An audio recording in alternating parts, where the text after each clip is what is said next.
Buenos días a todos. Hoy es sábado, día 9 de octubre. Estamos en la semana 27 del tiempo ordinario.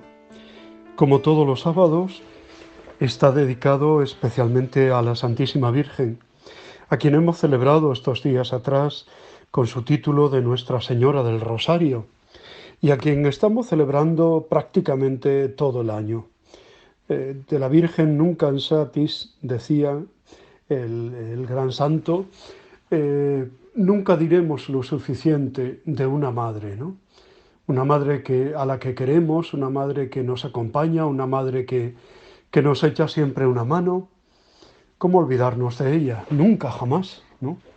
Por eso cultivemos un verdadero amor ferviente y un amor realmente efectivo que nos lleve también a darnos al prójimo como ella lo hizo. Que nosotros también seamos personas que se entregan, que se dan, que se gastan por los demás, como hizo la Virgen. Que nos abramos a la voluntad de Dios en todo momento, como hizo ella.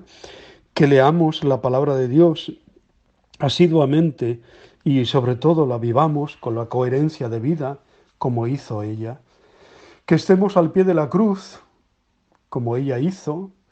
Que mantengamos la oración en el deseo y la venida del Espíritu Santo, como ella también hizo en Pentecostés. En fin, el espejo de María ahí lo tenemos delante siempre, ¿eh? Hoy, precisamente, el texto del Evangelio, Lucas 11, 27 al 28, es una alabanza que le hacen a la Virgen. Se la hacen a Jesús, pero bendito el vientre que te llevó y los pechos que te amamentaron. Y él dice todavía un piropo más acertado y más verdad, ¿no?, acerca de su madre, ¿no? Ayer oía Jesús unos improperios por parte de sus enemigos.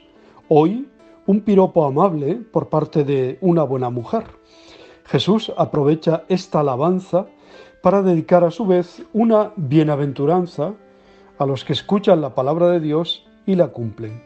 Con lo cual, ciertamente no está desautorizando a su madre. Al contrario, está diciendo que su mayor mérito fue que creyó en la palabra de Dios, que le había sido dirigida a través del ángel.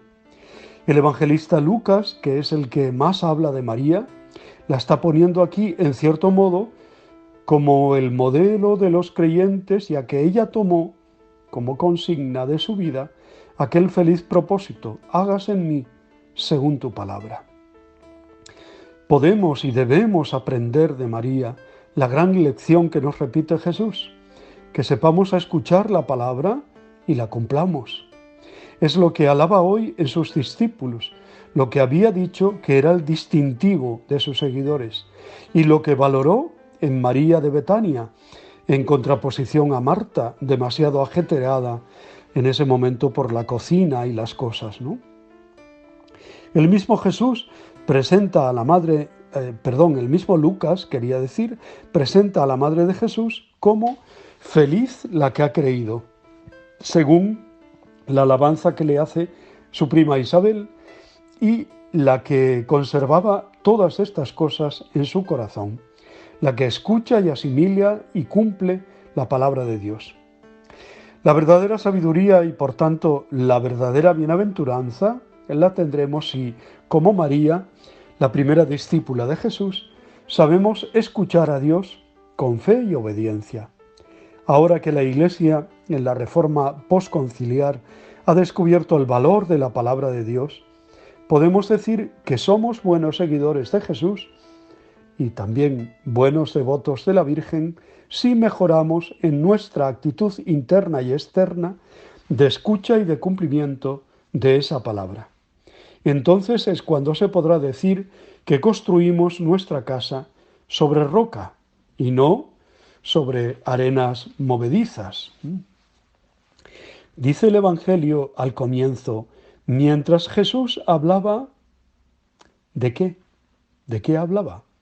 Según el contexto, se estaba enfrentando a quienes le acusaban de expulsar demonios por arte de Belcebú.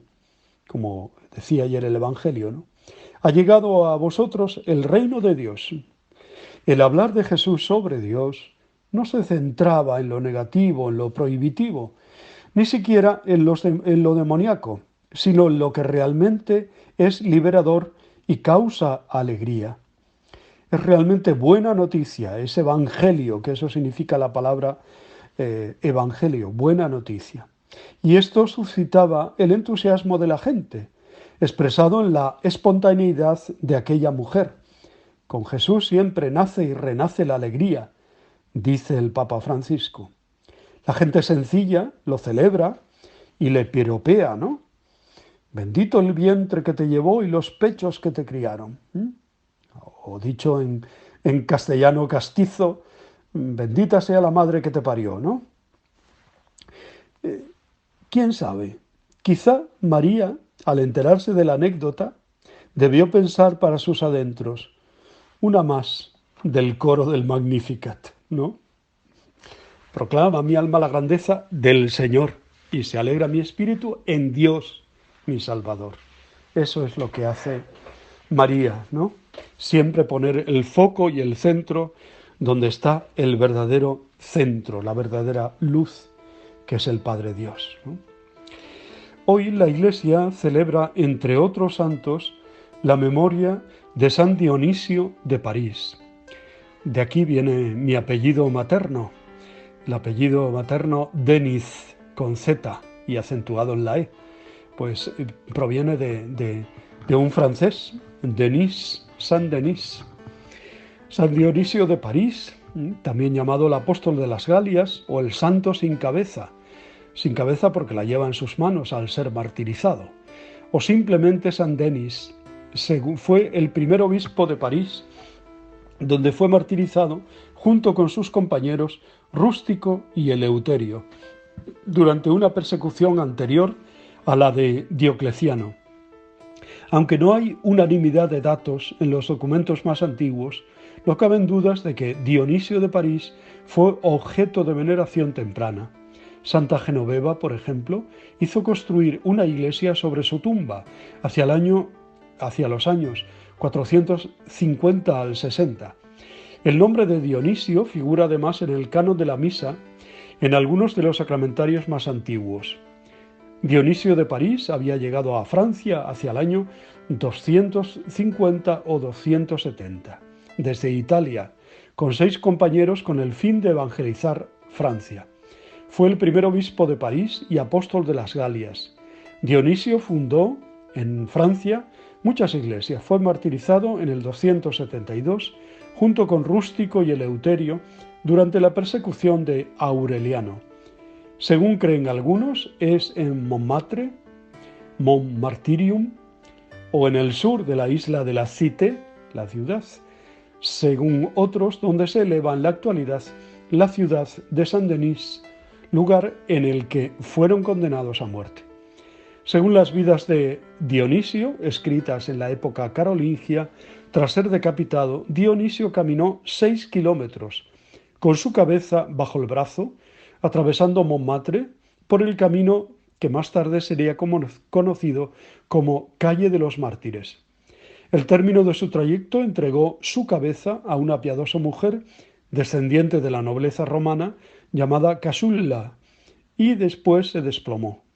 En ese punto exacto se edificó la célebre Basílica de Saint-Denis en su honor.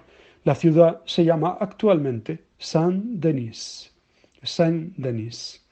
La tradición del culto a San Dionisio de París fue creciendo poco a poco, dándole a conocer, llegando a confundirlo con Dionisio Areopagita, obispo de Atenas, o con Dionisio el Místico. No.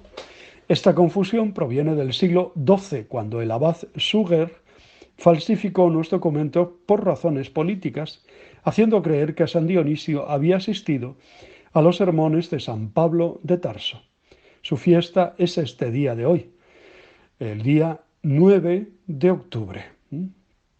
Pues damos gracias a Dios por la vida, la obra y el testimonio de San Dionisio de París, San Denis de París.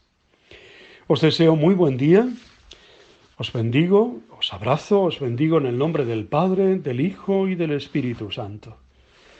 Que la bendición de Dios, que el Espíritu Santo llegue al corazón de cada uno de vosotros, y de vuestras familias, de vuestro trabajo y de todas las inquietudes y necesidades que traemos, que llevamos en nuestra vida cotidiana.